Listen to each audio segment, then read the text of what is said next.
Pierre et aussi vos interventions dans la salle. Oui, comme l'a rappelé M. Alla, on est face à une dictature qui effectivement doit nous inquiéter et que l'on doit combattre. Alors, il y a un certain nombre de paramètres que nous avons bien en tête. C'est pas la guerre et uniquement la guerre qui est la réponse, ça a été dit aussi, mais la diplomatie et l'organisation qui doit permettre par cette diplomatie de contrer un certain nombre d'événements. Moi, je suis vraiment en accord complet avec ce qui a été dit. Et là, si on veut trouver des moyens pour que la diplomatie soit efficace pour lutter contre cette situation, je crois que ça passe d'abord par une reconnaissance de l'État palestinien, permettant ainsi d'avoir la paix dans ce Proche-Orient entre la Palestine et Israël. Alors c'est vrai que pour l'instant c'était la question qui avait été posée par Madame tout à l'heure, Madame Laborie, qui nous indiquait mais pourquoi? Parce qu'effectivement il y a, et moi je l'ai regretté y compris dans une intervention au Parlement européen, c'est qu'à chaque fois qu'on avance pour dans le cadre des négociations de la paix, bon, Israël va prendre les armes, parce qu'il y a, disons-le, il y a un lobby international qui est très présent et qui a été aidé financièrement par le politique que sont les États-Unis. Parce qu'on l'a vu au fil des années, les présidents américains n'ont pas voulu aller jusqu'au bout. On voit bien les intentions, le discours politique qu'on a dû entendre, y compris de la part de Barack Obama, quand il s'agissait d'aller le plus loin possible pour essayer d'avoir des actes concrets. Et là, on avait un arrêt parce qu'il y avait des incidences politiques internes aux États-Unis qui le démontraient. Et donc, par rapport à la France, et Isabelle Guigou, qui est présidente de la Commission des Affaires étrangères, a demandé qu'une résolution soit adoptée par l'Assemblée nationale.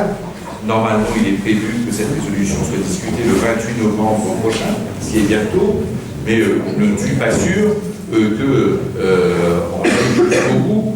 Et moi, je le dis en tant que socialiste français, même si cet après-midi je suis là devant vous comme député européen et étant un des acteurs au Parlement européen de cette diplomatie européenne, mais en tant que socialiste français, j'espère que le gouvernement français, à terme, parce qu'il va y avoir cette résolution, j'espère que les socialistes ne vont pas se diviser face à cette résolution, je n'en suis pas sûr, et bien que nous allons avoir le gouvernement français, comme la Suède, qui va intervenir officiellement. J'espère, mais en même temps, je regrette, et je l'ai dit publiquement, les prises de position de la France en juillet face à ces massacres que l'on a connus sur la bande de Gaza. Tout de même, c'est une réalité que je dis sans phare.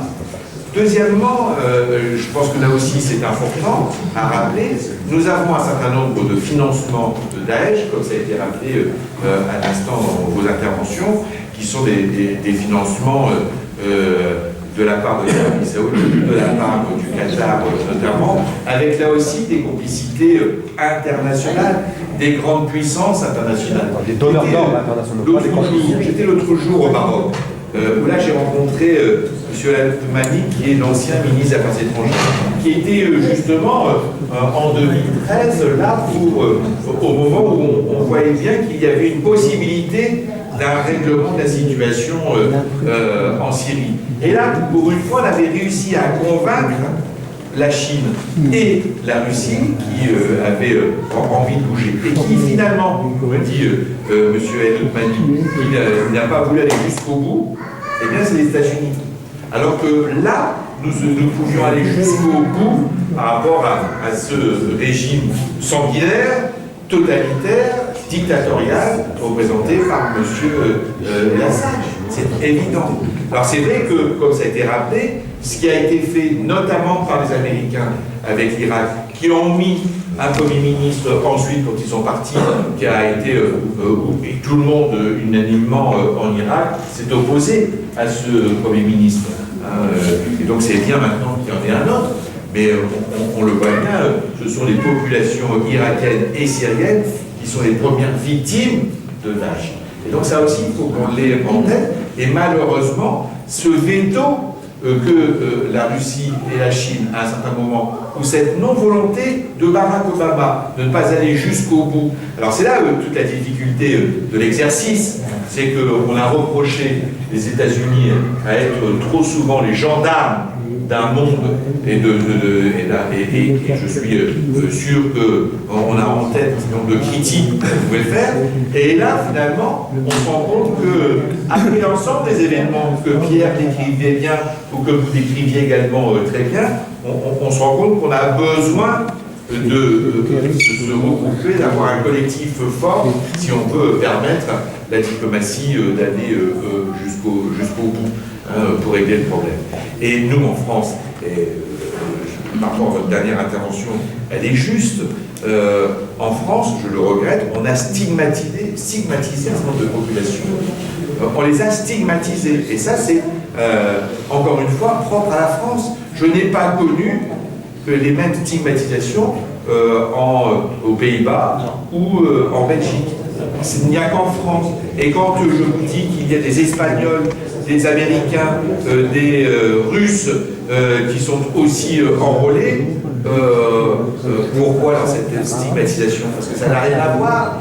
On est effectivement dans une problématique que l'on doit avoir, nous, en réflexion, nous, les citoyens français et les responsables politiques français, que là c'était en Italie, c'était un jeune Italien, mais vous auriez posé la même question à un jeune Français, il vous dirait que la première raison de ces départs, c'est aussi le fait qu'il y a eu un échec d'intégration et des discriminations qu'il a pu connaître à plusieurs reprises au fil des ans, des échecs successifs, parce que c'est quand même une réalité que l'on doit avoir en tête. Moi, je ne me vois pas de la face.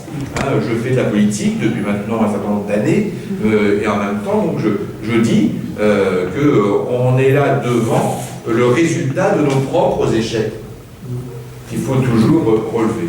Alors comment faire, et je conclue maintenant, c'est qu'au-delà d'être devant cette reconnaissance de l'État palestinien, il faut que, sous l'égide de l'ONU, là aussi, en relation avec d'autres, je pense notamment avec le Maroc, la Tunisie, quand on voit le processus démocratique tel qu'il a été mis en place et qui marche. Moi, par exemple, je crains le pire par rapport à l'Algérie.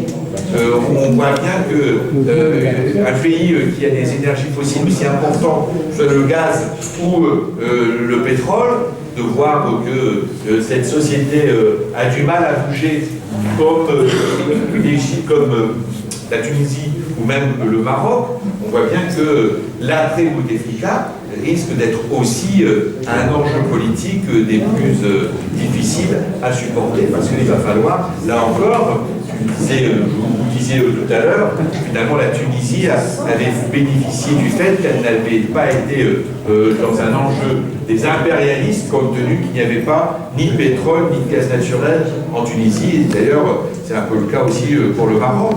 Et alors en même temps, il y a quand même d'autres situations qu'il va falloir régler au-delà de l'Algérie, c'est parce qu'on voit bien que c'est un enjeu majeur pour les années à venir. Et c'est pas par hasard qu'il y avait eu à Amenas ce qui s'est passé notamment par rapport à des travailleurs étrangers, mais au sud de l'Algérie. Et c'est la Libye, quand vous n'aurez pas parce que là aujourd'hui ce sont les tribus qui sont aujourd'hui présentes, et uniquement l'État, moi en tant que parlementaire européen, on n'a pas la possibilité d'aller en Libye, parce qu'on nous dit vous n'avez pas l'interlocuteur. Et puis on sait que le pétrole dans le sud de la Libye est un enjeu financier très important pour certains qui en même temps se servent de cet enjeu pétrolier pour acheter des armes. L'Égypte avec ce printemps arabe que l'on a connu au-delà de ce qu'on avait connu auparavant, juste avant en Tunisie, le retour de bâton avec le général Sissi qui a eu qui est maintenant un nouveau pouvoir est préoccupant. c'est préoccupant, et en même temps, on voit bien là aussi que la situation économique de l'Égypte, au-delà du fait qu'il y ait énormément de monde, puisque c'est un pays composé, qui est plus important en matière de population que d'autres pays du Maghreb ou du Maghreb, mais en même temps, finalement, il n'est pas dans l'attention des uns et des autres, parce qu'il n'y a aucune matière première.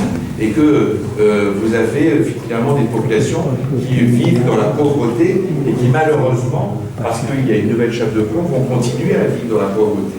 Donc on est dans des zones d'incertitude telles que j'ai aussi aujourd'hui du mal à vous indiquer quel est l'avenir. En même temps, c'est pour ça que je suis d'accord avec mes interventions précédentes, il faudra qu'on règle le problème de l'État palestinien, car je pense que c'est une des portes de résolution de l'ensemble, et ensuite, donc, il faudra effectivement permettre que ces grandes puissances avec celles et ceux qui ont l'argent, je pense à l'Arabie Saoudite et au Qatar, puissent aussi se mettre d'accord. Quand on allume un feu, c'est difficile.